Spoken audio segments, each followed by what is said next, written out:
Bismillahirrahmanirrahim. Assalamualaikum warahmatullahi wabarakatuh.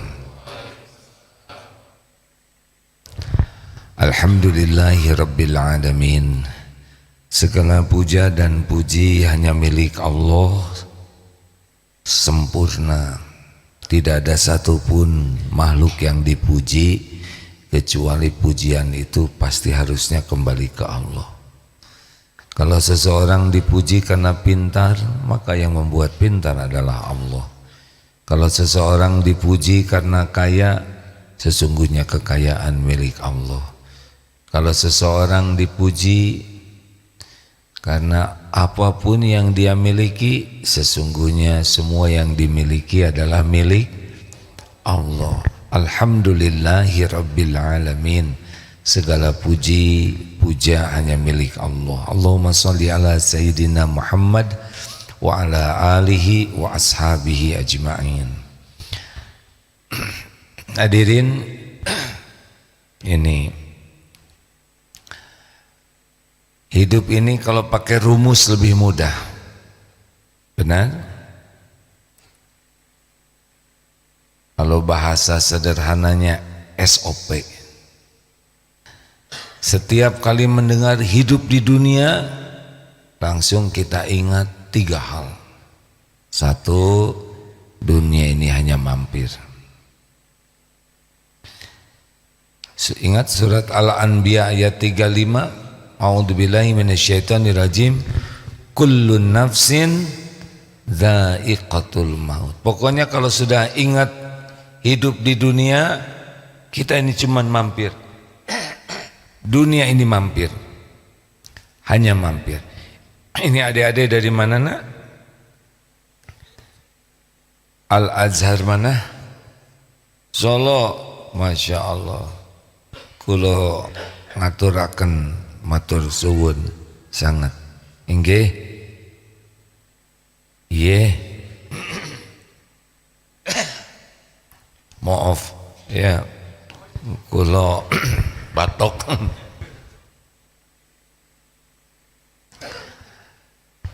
Hidup di dunia hanya mampir. Kita sedang antri. Antri apa? Manusia sedang antri. Antri apa? Antri jemputan. Siapa yang jemput? Malaikat maut atas perintah Allah. Apakah semua ajal sudah ditetapkan? Sudah. Jadi kita lagi antri nih.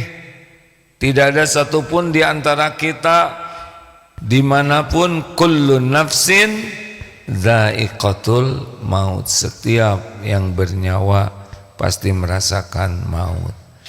Hari demi hari, semakin dekat atau semakin jauh dengan saat pulang? Semakin dekat. Apakah meninggal harus tua? Tidak. Adakah bayi yang meninggal? Balita meninggal ada tidak? Anak-anak meninggal?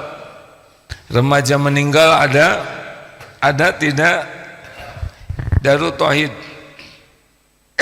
beberapa santri sudah wafat. Apakah guru bisa meninggal? Bukan bisa, pasti. Jadi tidak usah nunggu tua kalau sudah waktunya. Dalilnya apa? Walikulli ummatin ajal. Fa idza jaa ajaluhum la yastakhiruna sa'atan wala yastaqdimun. Ini pengulangan bahwa kita ini pasti mati dan kita tidak tahu kapan mati. Jikalau sudah waktunya tiba, kapan sih kita ditetapkan? Ajal kita 120 hari di rahim ibu dulu. Udah ditetapkan ini. AA tanggal berapa, jam berapa, di mana, dengan cara apa? 1 waktu, 2 tempat, 3 cara. Ya. Tugas kita apa tentang kematian ini? Sekuat tenaga berusaha husnul khotimah. Apa arti husnul khotimah? Akhir yang baik. Karena kita tidak tahu kapan kita berakhir, supaya akhirnya baik, bagaimana caranya?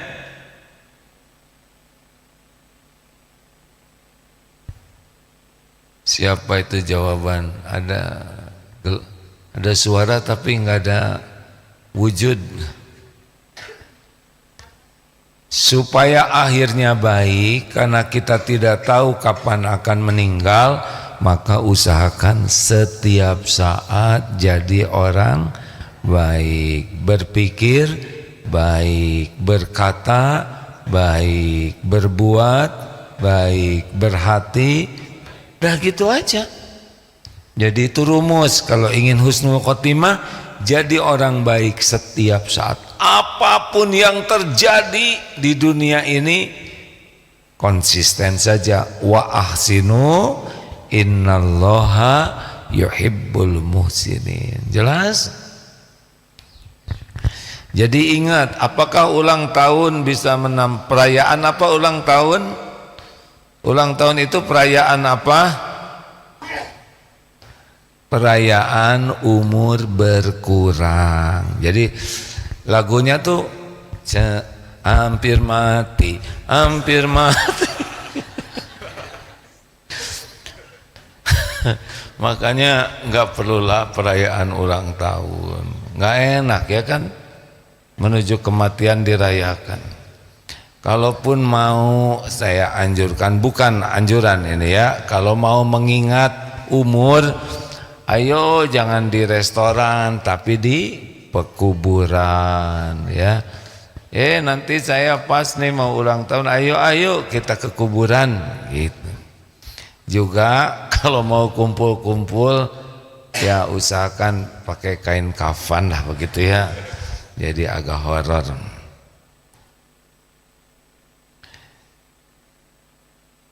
Dua, apa sih di dunia ini? Dunia ini sepenuhnya adalah, jawab, ujian. Jadi jangan merasa ujian itu waktu susah. Ketika dapat lulus kuliah, ujian. Tamat sekolah, ujian. Belum punya jodoh, ujian. Sudah punya jodoh, ujian. Belum punya anak, sudah punya anak, banyak anak, begitulah ya. Sakit, sehat, ujian. Jadi ingat, wa nabluukum bisyarri wal khairi fitnah. Dan kami mengujimu dengan keburukan dan kebaikan sebagai cobaan yang sebenar-benarnya. Jadi susah hafal Quran, ujian. Yang mudah hafal, ujian. Ingat baik-baik ya, bahwa hidup ini memang ujian. Sepenuhnya tiap waktu kita diuji. Jadi kita tidak usah heran. Apa persamaannya ujian? Semua ujian untuk menaikkan derajat. Semua ujian sudah diukur oleh Allah. Baik yang manis maupun pahit, la yukallifullahu nafsan illa wus'aha. Jadi semua ujian ini sudah diukur. Bedanya apa ujian hidup dengan ujian sekolah? Kalau ujian sekolah harus dikerjakan sendiri, kalau ujian hidup harus dekat dengan Allah dan Allah yang nolong. Jadi berat sekali ngadepin hidup. Jadi tujuan hidup ini, tujuan ujian hidup ini sebetulnya satu, supaya kita dekat dengan Allah. Itu saja. Diberi nikmat jadi dekat dengan Allah, lulus. Diberi cobaan jadi dekat dengan Allah, lulus. Jadi semua ujian itu goalnya makin dekat dengan Allah. Siapa sih yang makin dekat dengan Allah? Orang yang dekat dengan Allah adalah orang yang makin yakin kepada Allah dan waktunya makin padat dengan amal soleh. Jadi makin dekat dengan Allah disebutnya makin takwa. Seperti apa sih penampakan orang yang dekat dengan Allah? Akhlakul karimah, akhlaknya baik. Ini pola ini harus masuk. Disebutnya seperti apa orang yang dekat dengan Allah? Muttaqin, orang yang bertakwa. Jelas tidak nih? Nah, jadi gimana nih ngadepin hidup ini? Mudah atau susah? Bukan karena persoalan mudah atau susah dalam hidup ini, tergantung ditolong Allah atau tidak. Kalau ditolong Allah ada yang susah tidak? Tidak ada. Kalau tidak ditolong Allah pasti susah. Persoalan remeh tidak ditolong Allah jadi besar sekali. Persoalan besar ditolong Allah jadi mudah. Makanya hidup ini ujian supaya mudah, kita harus makin dekat dengan Allah. Caranya adalah tingkatkan iman dan tingkatkan amal soleh. Gitu. Apakah ujiannya bakal berhenti kalau sudah lulus sekolah? Enggak, ya ini sudah diceritakan. Di rahim ibu, aduh, ibu teh udah mual, muntah. Bayi diurus, terus masuk balita, lucu-lucunya, nakal, jatuh sana sini, kan gitu waktu balita. Masuk SD, mulai sekolah, ditungguin, gak mau ditinggalin. Masuk SMP, mulai remaja, jengkelin ya. Remaja kan kalau SMP tuh kurang jelas ya, disebut dewasa nggak mau, disebut anak-anak nggak mau. Ada SMP SMA, ini lagi rumit deh ya, lagi gemes-gemesnya ya. Pengen kelihatan keren tapi udah kecil ya, disebut anak kecil nggak rela. Memang begini episodenya. Juga udah pernah dulu SMP ya. Bedanya yang anak SMP dengan AA udah pernah SMP, adik-adik belum tua ya kan, dan belum tentu juga. Oh iya kan, masuk SMA mulai puber kurang jelas ya nggak, banyak keinginan kurang modal. Masuk kuliah makin ribet, banyak tugas, aduh. Selesai kuliah jadi beres tidak urusan? Tidak, mau minta uang ke orang tua malu, dah sarjana ya. Tapi uang perlu, nyari kerja susah, sana sini ribet, begitulah. Jadi selesai kuliah tuh awal kebahagiaan, awal penderitaan. Tambah masalah. Kalau lagi kuliah minta uang rada lumayan ya, tapi udah selesai kuliah nggak dapat kerjaan, makin ngebatin itu. Malu kesana sini, udah gitu pengen nikah ribet lagi, udah dapat jodoh langsung bahagia, ya kan enggak, karena suaminya atau istrinya tuh orang lain bukan dirinya ya kan. Jenis beda, latar belakang beda, pendidikan beda, karakter beda. Sekarang serumah, bayangkan hadirin, pasti banyak masalah itu. Emang kalau nikah tuh, sebelum nikah memang segalanya kelihatannya indah ya, udah banyak yang ditutupin. Ketika jelebet nikah, modal, benar? Udah gitu hamil, itu nambah masalah, ujian terus. Udah gitu melahirkan, pernah ada bayi nangis di kamar itu, lama-lama jadi dua yang nangis, bayinya dan emaknya. Bingung, ini bayi nggak berhenti-berhenti, lama-lama jadi tiga yang nangis. Siapa coba? Bapaknya ngoeng juga, pusing, banyak kerjaan, istri nangis, anak gak tahu bagaimana menghentikannya. Itu terus. Emang kalau anak membesar urusan jadi beres? Tidak hadirin. Terus. Bayangkan kalau tidak diniatkan jadi amal soleh, cuma bagian capeknya aja hidup ini. Beneran hadirin. Kalau nggak pakai iman, coba. Ini kan ngegedein, punya anak, belum lagi lelaki pontang panting kerja, Pinjam sana pinjam sini, si emaknya juga riweuh ngurus anak, nyuapin, mandiin, belum lagi anak bengal jadi masalah, dipanggil oleh sekolah, terus membesar. Coba kalau anak udah makin besar, beres urusannya? Enggak, ngebiayain anak, mulai lagi tuh ruwet lagi. Udah gitu anaknya nikah, jual ini jual itu demi anak bisa nikah. Udah itu anak punya anak, siapa yang ngurus? Dititipin ke emaknya, mulai lagi sampai harus sampai ke Ira. Inilah hidup. Ini kan masa keemasan, ya enggak? Benar enggak sih yang diceritakan barusan, Pak? Betul. Enggak kerasa, makin lama kita makin reyot, makin peot ya. Bayangkan kapan bahagianya? Terus saja ujian sampai kita mati.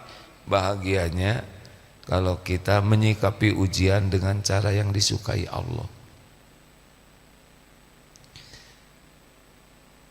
Jadi kalau orang jauh dari Allah mah ya udah capek aja hidup tuh. Capek, mengeluh, capek aja karena urusan ada terus. Nah, yang ketiga, hidup ini apa?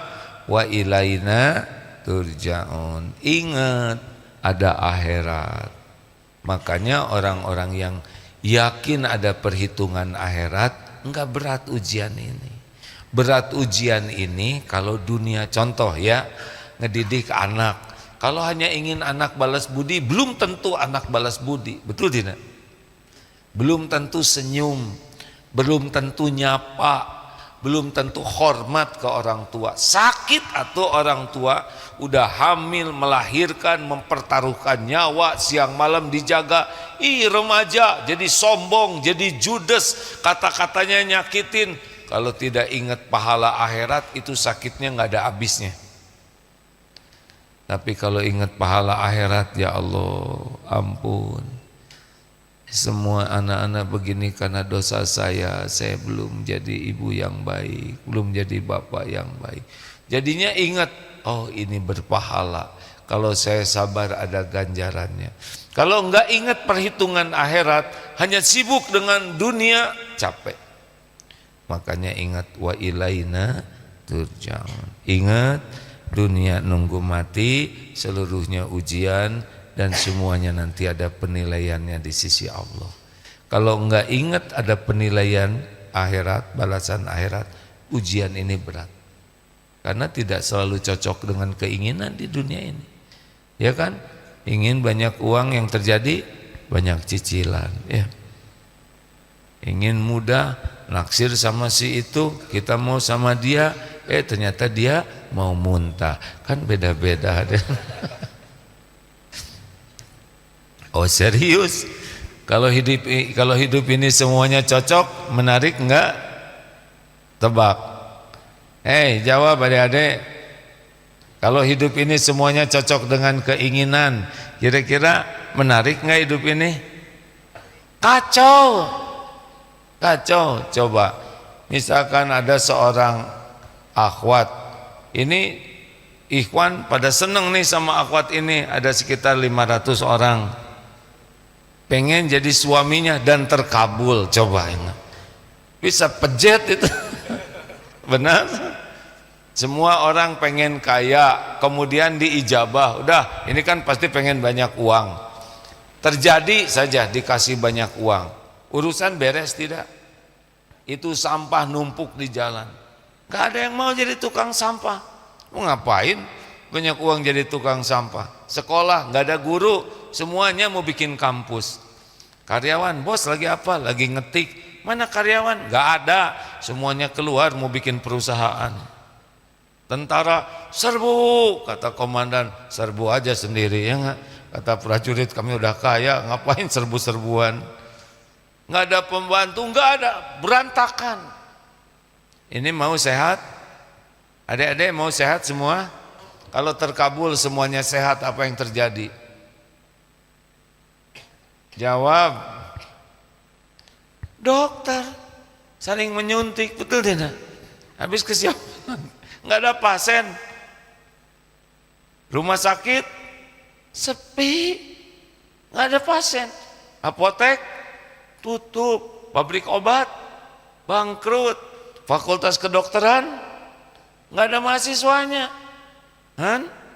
Departemen kesehatan bubar, sakit lah ya, sakit sesekali. Gimana? Karena ada yang profesinya dokter, perawat, ada apotek, ada banyak pabrik obat, ada yang nanam obat-obatan. Kalau enggak repot. Jadi coba semuanya kan pengen jadi pejabat, semua jadi pejabat. Apa yang terjadi? Kacau. Oh, ini semua pengen jadi direktur, kacau. Jadi udah begini hidup ini ya. Banyak uang, ujian. Uangnya sedikit, jalanin aja. Yang penting diberi nikmat syukur, diuji sabar ya. Ini pasti nenek ingin awet muda, betul tidak Nek? Sekarang kalau nenek terkabul awet muda, jadi kembar dengan cucu, mau apa? Yang mana ya cucu? Saya, kata nenek. Jadi harus siap dengan kenyataan hidup ini memang tidak selalu cocok karena semuanya adalah ujian. Nah, ada 4 rumusnya. Maaf ya, ini mengulang karena ini banyak santri baru tamu. Ada 4 aja ilmu kuncinya. Masih ingat? Kalau dapat nikmat apa kuncinya? Syukur. Jadi harus paham syukur, harus latihan syukur. Karena di sini akan jadi kebaikan. Semua nikmat itu tidak jadi kebaikan kecuali kalau syukur. 2, giliran diuji dengan kepahitan apa? Sabar. Kita harus belajar ilmu sabar. Harus berlatih sabar. Sabar ketika menjauhi maksiat, sabar ketika taat, sabar ketika kena musibah, dan sabar menyikapi perkataan yang tidak enak dari orang lain. Ini tambahannya. 3, kalau berbuat baik kuncinya ikhlas. Harus belajar ikhlas. Paham ikhlas, latihan ikhlas. Tanpa keikhlasan berat hidup ini. Orang ikhlas tuh enggak ribet hidupnya, cuma ya Allah semoga engkau terima. Ibu masak, semoga ya Allah terimalah masakan ini. Ya Allah saya membahagiakan suami, membahagiakan istri, semoga engkau ridho. Ya Allah saya ngurus anak, semoga engkau ridho.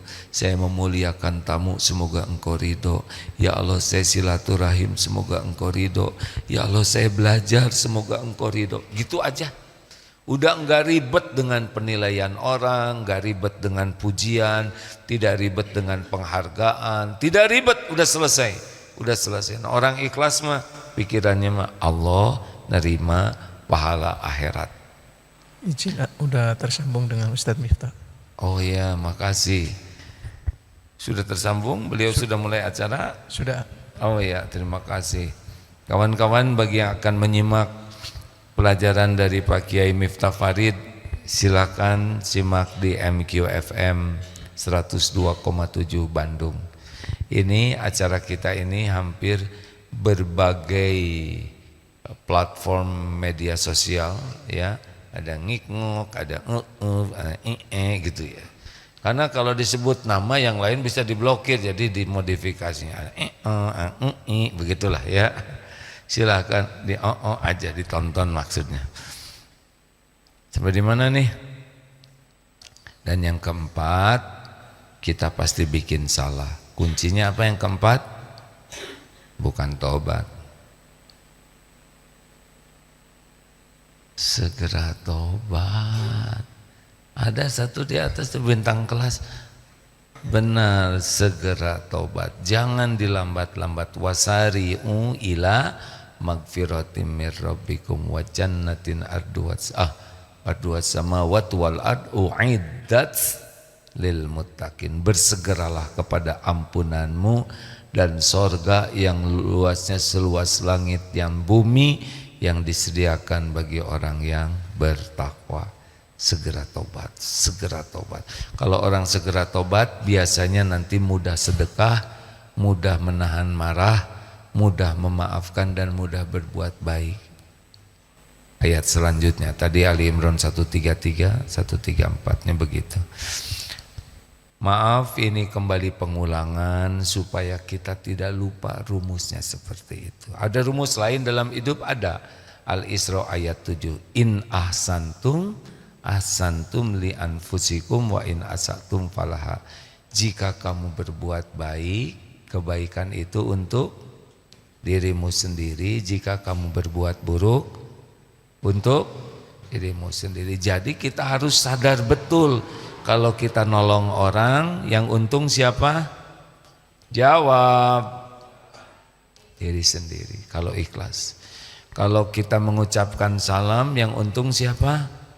Diri sendiri. Kalau kita sedekah, yang paling untung siapa? Ya, kita, nggak ada urusan. Makanya kalau mau berbuat baik terus aja, karena yang untung kita. Orang lain dapat untung, alhamdulillah. Tapi yang paling beruntung kita. Jadi gak usah nunggu-nunggu orang lain tahu, gak usah nunggu-nunggu orang berterima kasih, tidak usah nunggu-nunggu orang balas budi, udah selesai, itu gak ada. Ya, nikmati saja. Seperti apa? Matahari hanya memberi, tak harap kembali. Bagi sang surya, kasih ibu, nah, terus ya. Atau seperti apa? Jantung berdetak tiap saat, tidak pernah overacting, berdegup tiap waktu, terus ya. Dan ingat, kalau kita berbuat jelek, siapa yang rugi? Diri sendiri. Allah melihat tidak kalau kita maksiat? Malaikat mencatat tidak? Ada balasannya tidak? Ketukar tidak? Tidak. Jadi siapa yang paling mengancam diri kita? Diri sendiri. Yang membuat kita menderita siapa? Ya, diri sendiri. Mana yang bahaya? Omongan orang, omongan diri sendiri. Mana yang bahaya? Kejelekan orang lain, kejelekan diri sendiri. Bagus. Kalau sudah begitu kita tahu. Ini rumus. Jadi setiap bicara nih, seperti sekarang A bicara, ini balik ke A nih. Kalau ada ujubnya, ada riaknya, ada gibahnya, balik. Oleh karena itulah, ini rumus harus dipahami betul. Tidak ada satupun perbuatan kecuali kembali ke diri kita sendiri.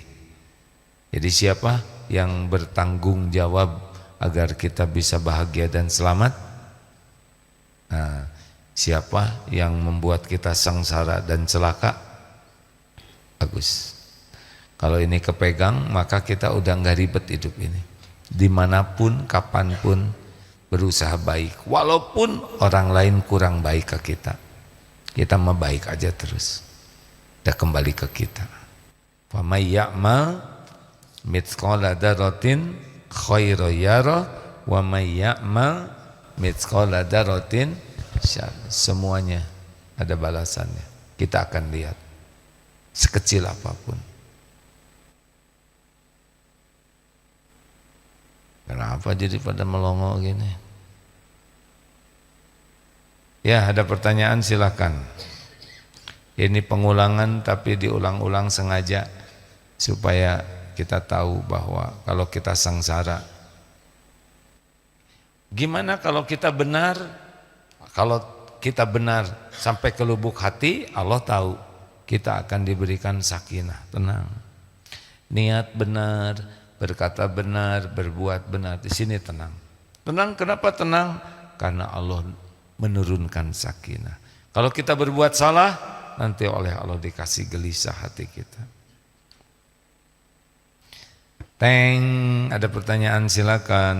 Nanti malam, nanti sore kajian di sini, Asar, Al-Hikam, dan malam di Masjid Darut Tauhid juga ya. Bagi yang akan hadir silakan. Lanjut. Mim, pertanyaan ada enggak? Belum, Pak. Dari masjid. Kalau gitu kita istirahat aja, enak udah. Semuanya tidak mau menyusahkan. Ada rumus lain dalam hidup, baik rumus tambahan menghadapi musibah ya. Ketika ada kejadian yang tidak cocok, bagaimana SOP-nya? Mulut kita mengatakan apa? Bukan begitu. Kalau ada yang tidak cocok gimana? Inna lillahi wa inna ilaihi raji'un. Alladzina idza asabathum musibah qalu inna lillahi wa inna ilaihi raji'un. Jadi kalau ada musibah bukan meninggal, ada yang itu sakit, innalillahi, belum mati, enggak usah nunggu mati. Jadi walaupun belum meninggal sama innalillah, ketusuk jarum misalkan ini adik-adik pakai kerudung, innalillah ya. Apa arti innalillah?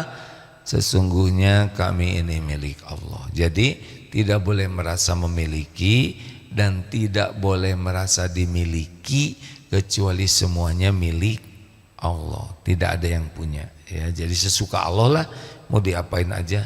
Mau disehatkan, mau disakitkan, mau ditambah, mau diambil, mau diangkat, mau diturunkan, terserah Allah. Pokoknya Allah maha baik. Kita ini milik Allah dan kembali kepada Allah.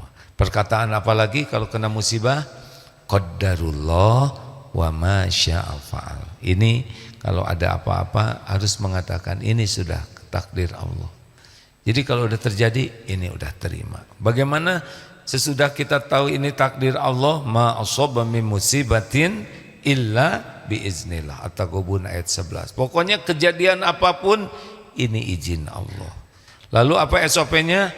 Ridho, terima. Ya Allah, saya terima.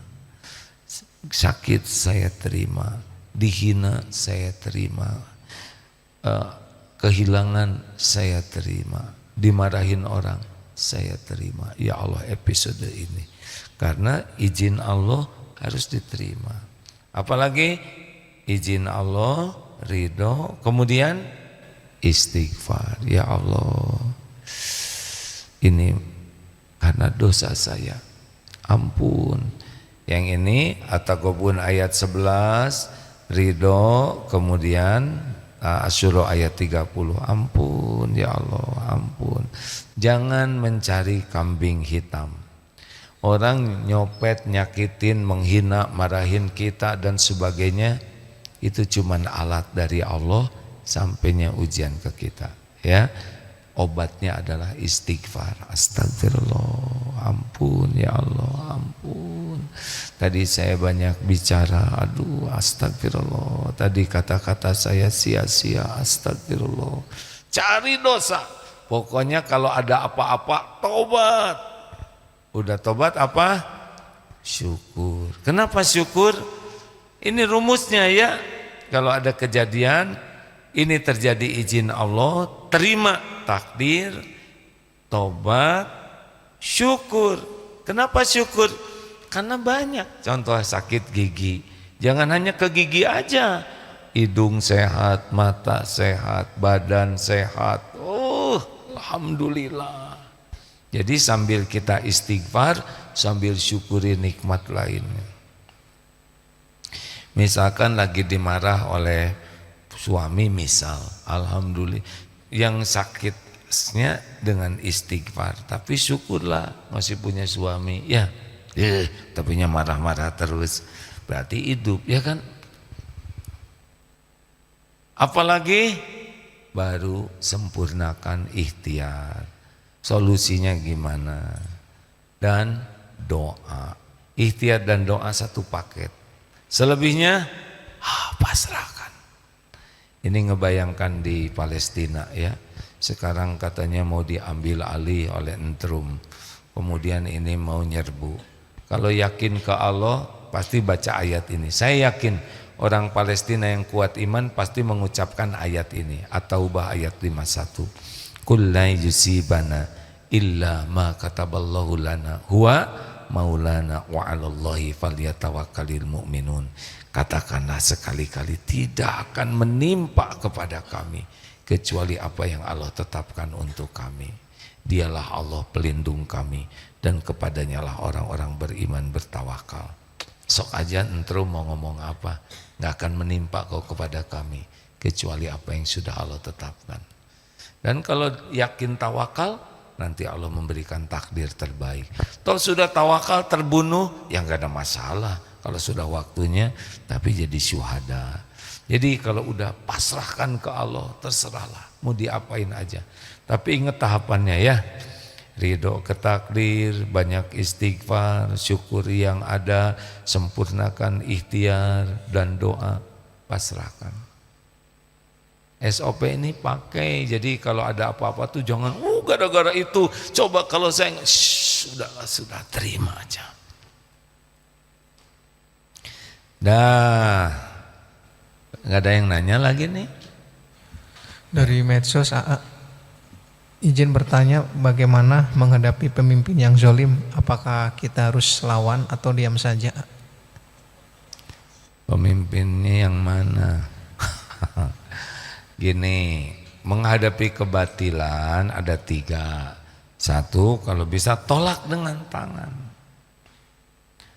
Sehingga kebatilan itu, kezoliman itu berhenti. Yang kedua, kalau enggak sanggup pakai tangan, pakai lisan. Kalau enggak sanggup pakai lisan, di hati. Nah, ini sangat beragam ya, disebut pemimpin zolim itu siapa, di mana, skala apa. Tapi setiap ada kezoliman, kita harus ada upaya mencegah kezoliman itu terjadi. Tolonglah orang yang dizolimi dan tolong orang yang berbuat zolim. Bagaimana menolong orang yang berbuat zolim? Cegah kezolimannya.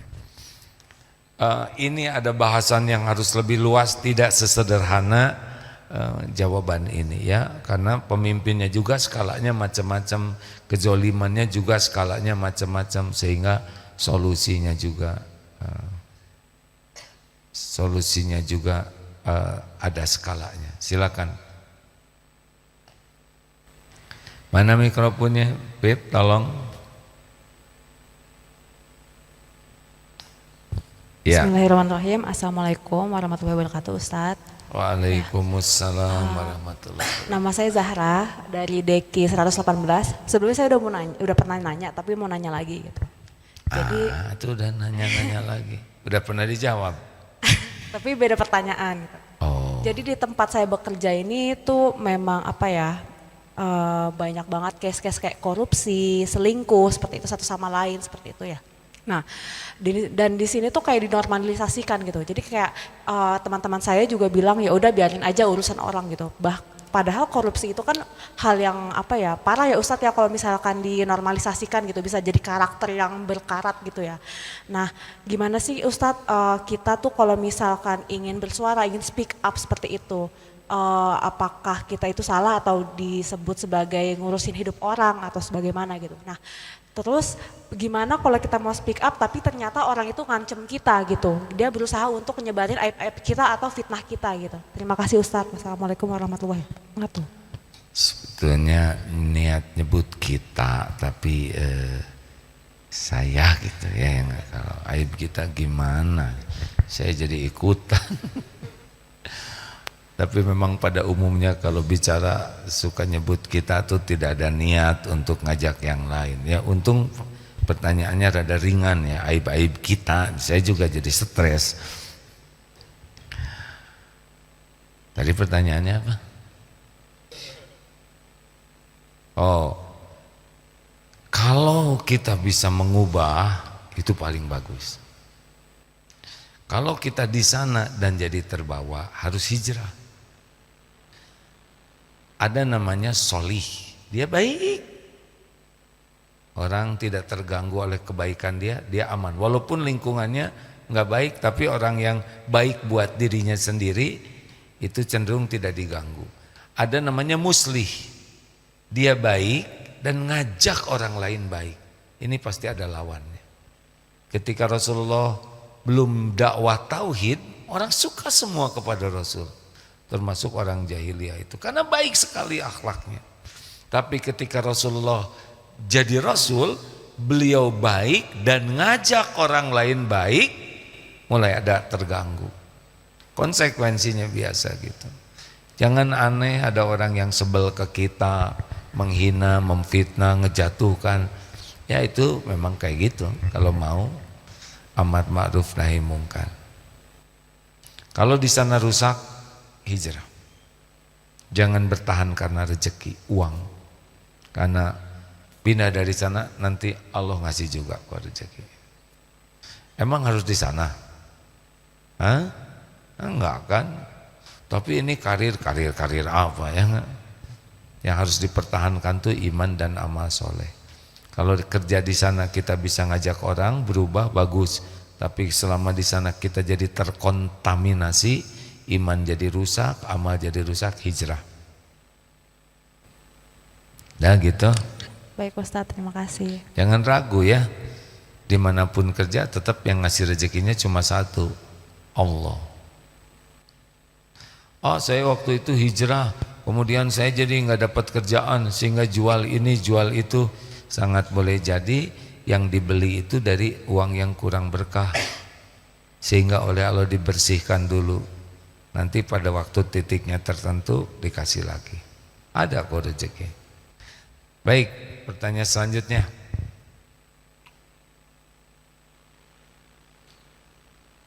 Ada? Mim. Izin dari YouTube, boleh enggak memutus silaturahmi karena yang bersangkutan sering bikin sakit hati? Jelas tidak? Kurang jelas Mim. Boleh enggak memutus? Mikrofonnya agak dijauhkan sedikit Mim. Boleh enggak memutus silaturahmi karena yang bersangkutan sering bikin sakit hati? Jangan memutus silaturahim, nggak usah ketemu aja. Beda, nggak ketemu dengan memutuskan tuh beda. Ya, udah jaga jarak aja. Gini ya, saya salah, terus saya minta maaf, tapi dia tidak mau memaafkan. Gimana? Ya udah nggak apa-apa. Tugas kita itu adalah kalau sadar kita salah, minta ampun ke Allah, minta maaf ke orang. Orang nggak memaafkan. Ya mungkin orang perlu waktu, namanya perlu ruang untuk bisa memahami ya. Tidak bisa kita minta maaf langsung orang bisa memaafkan. Dengar ya, ada memaafkan, ada melupakan. Memaafkan itu bisa mulut, tapi melupakan perlu waktu. Seperti nancepin paku, nyabut itu gampang, tapi lubangnya itu untuk nutupin beda effortnya. Jadi kalau ada orang kita udah nyakitin beliaunya kita udah minta maaf, beliaunya masih udah nggak apa-apa, fokus aja kepada memperbaiki diri, fokus meningkatkan sholat, zikir, doa, karena yang membulak-balik hati adalah Allah Subhanahu Wa Taala.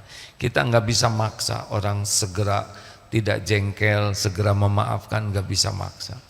Yang harus kita push adalah diri kita jadi baik. Terakhir,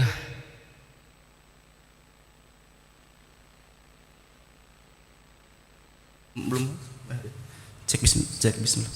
Izin dari Instagram. Mana tadi? ya. Assalamualaikum AA, saya dari Jakarta. Punten mau tanya, agar istri nurut dan mendengarkan suami akan hal-hal baik, caranya bagaimana ya A? Oh, gimana ya?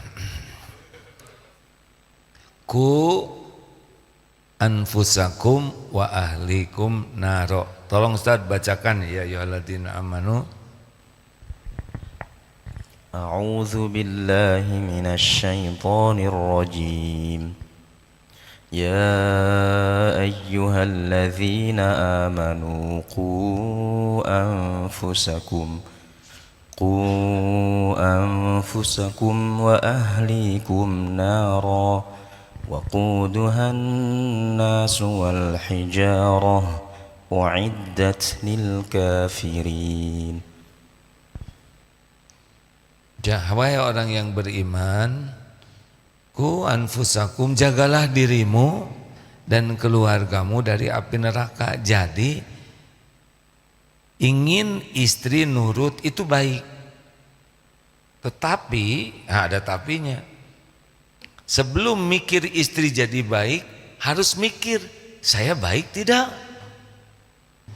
Jadi kalau suami ingin istrinya baik, maka yang dipikirkan adalah saya harus jadi suami yang baik.